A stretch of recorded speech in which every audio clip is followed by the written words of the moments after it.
चार पांच चीज़ें डिस्कस करनी थी आपसे।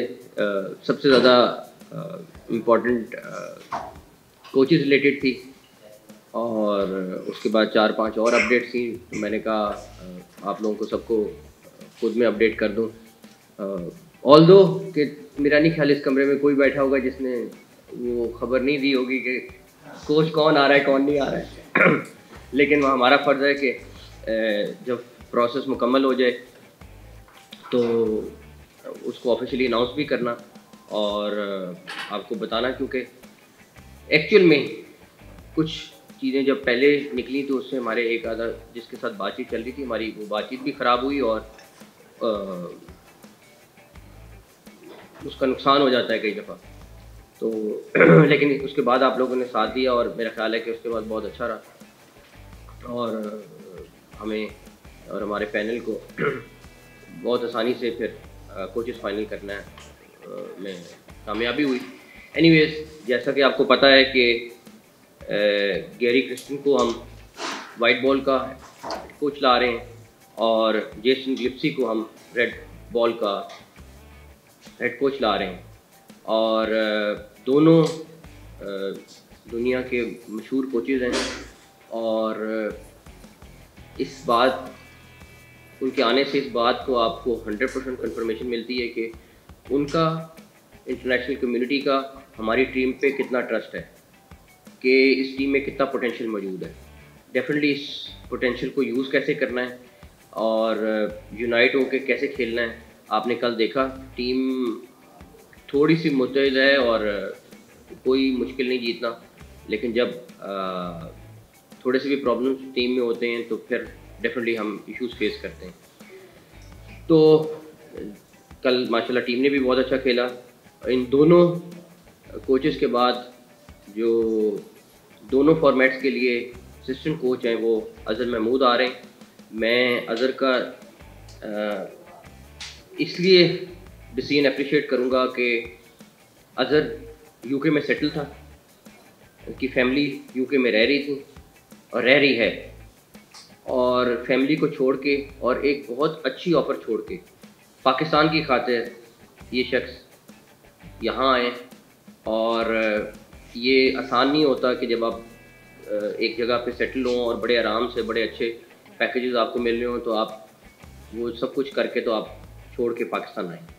तो मैं कहूँगा कि पाकिस्तानी कौम को ये पता होना चाहिए कि अज़हर प्योरली पाकिस्तान के लिए यहाँ आए, पाकिस्तान टीम के लिए आए, और मुझे बड़ी उम्मीद है कि अज़हर इंशाल्लाह ताला अपना रोल अदा करेंगे और ये एक बॉन्डिंग होंगे टेस्ट क्रिकेट और वाइट बॉल के दरमियान में।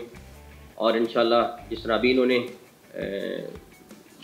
ऑल्दो ये अभी सिर्फ इन 4 मैचेस के लिए इन्होंने कोचिंग की है, लेकिन बिल्कुल टीम एक नीचे से उठा के एटलीस्ट एक जगह पर ला के खड़ी की। आगे इंशाल्लाह ताला हमें बड़ी उम्मीद है, या अज़हर आपको खुद भी बताएंगे कि हम बहुत बेहतर करने में कामयाब होंगे। हमारी ख्वाहिश भी है, कोशिश भी है। और एक इन कोचेस का लाने का मकसद क्या है? इन कोचेस को लाने का मकसद ये है कि टीम को बेस्ट ऑफ द बेस्ट चीज़ें अवेलेबल करके दें। एक छोटी सी डिवाइस है, थोड़ी महंगी आती है, जो फिजियोथेरेपिस्ट उनको चाहिए होती है, वो कितने अरसे से पेंडिंग पड़ी हुई थी। कल जब मैं फिजियोथेरेपिस्ट के साथ खड़ा हुआ था, टीम की फिटनेस के ऊपर बात हो रही थी, वो इतने खुश थे कि हमने उनको वो डिवाइस मंगा के दे दी।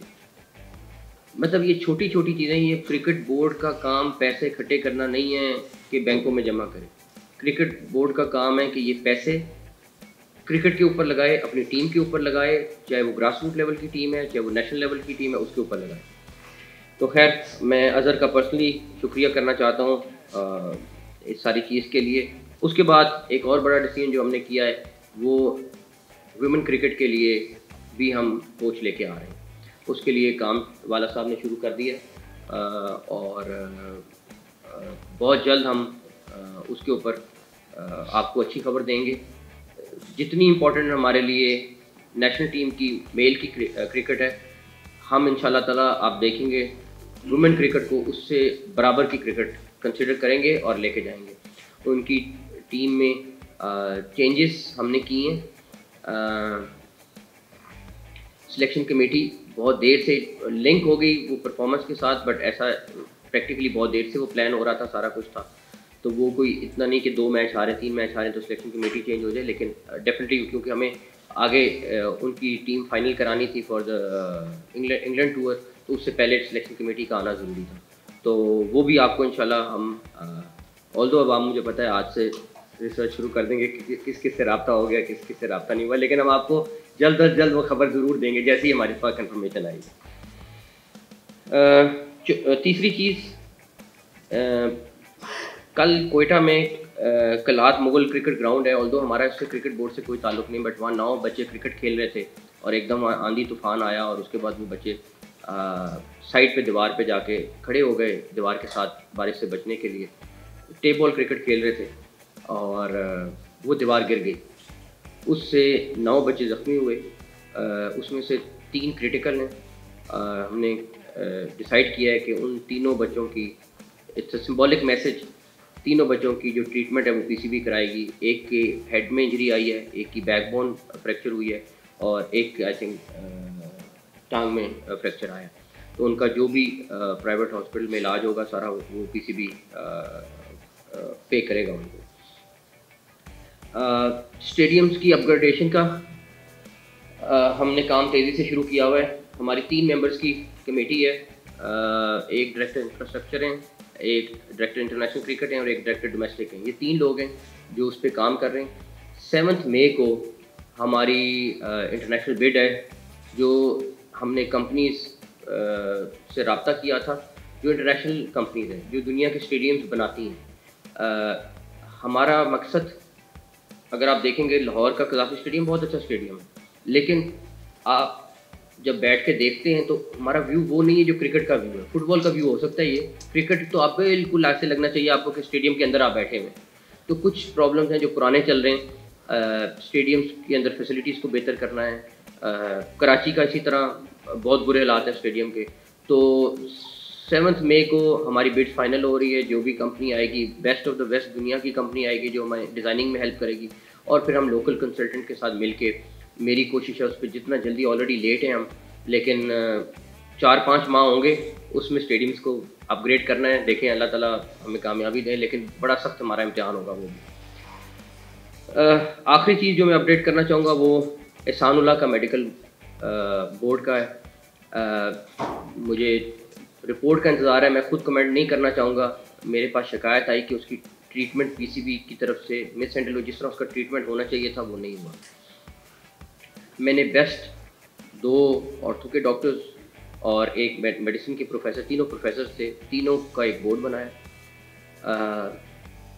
और उनकी जो भी रिपोर्ट आएगी और उसमें जो भी रिस्पॉन्सिबल होगा,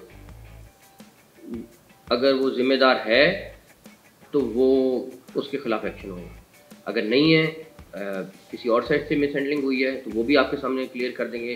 ट्यूसडे वेडनेसडे तक उनको हफ्ते का टाइम दिया था, लेकिन डेफिनेटली उनकी थोड़ी सी ज़्यादा चीज़ें हैं, तो ट्यूसडे वेडनेसडे तक हम एक्सपेक्ट कर रहे हैं। ट्यूसडे वेडनेसडे तक इंशाल्लाह ताला रिपोर्ट आ जाएगी।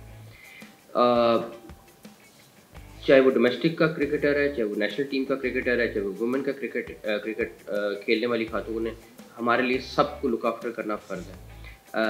मैंने जैसे कहा, अगले दिनों में अभी हमारे 9000 से ज़्यादा मैचेस ऑलरेडी डोमेस्टिक शुरू करा रहा है, ऑलरेडी शुरू हो चुके हैं। मुझे पिछले हफ्ते की भी रिपोर्ट आई है, और इसी तरह हम वुमेन क्रिकेट के लिए मैसिव स्केल में कॉलेजेस यूनिवर्सिटीज़ में जा रहे हैं, और वहाँ से भी हमें मैक्सिमम अच्छी प्लेयर्स को निकाल के लाना है। तो मेरा जितना फोकस मेन क्रिकेट पे होगा इंशाल्लाह ताला, उतना ही फीमेल क्रिकेट पे भी होगा। एक इंसिडेंट हुआ जिसमें हमारी फीमेल क्रिकेटर्स जो हैं वो बग़ैर बताए चली गई गाड़ी में बैठ के, और उसके बाद एक फुटपाथ के साथ जाके गाड़ी उनकी खुद चला रही थी। हम बल्कि परेशान हुए कि क्या हुआ क्या नहीं हुआ, और उसके बाद उसमें से 2 तो अच्छी खासी इंजरी आई। अब आधी टीम को तो मैं बैन करने से रहा, लेकिन हमने उनके खिलाफ जो इंटरनली एक्शन ले सकते थे वो लिया है। लेकिन उसका रिज़ल्ट ये निकाला कि मैंने वहाँ पे अपॉइंट कर दी हैं एक फ़ीमेल एसएसपी खातून है जिनको सीएसओ अपॉइंट कर दिया है, एंड इनकी भी उतनी स्ट्रिक्टली हम मॉनिटरिंग करेंगे जिस तरह हमारी नेशनल टीम की होती है हर लिहाज से। तो हमें उम्मीद है कि आइंदा इस तरह के इंसिडेंट नहीं होंगे। वो खुद भी ज़िम्मेदारी का मुज़ाहरा करेंगी इस एक्शन के बाद जो हमने ऑलरेडी उनसे इंटरनली लिया है, और इस तरह की चीज़ों को हम अवॉइड करेंगे इंशाल्लाह। उसका हमें नुकसान ये हुआ कि हमारे मेन प्लेयर्स खेल नहीं सके और रिज़ल्ट आपके सामने था कि हमें मैचेस हारने पड़ गए।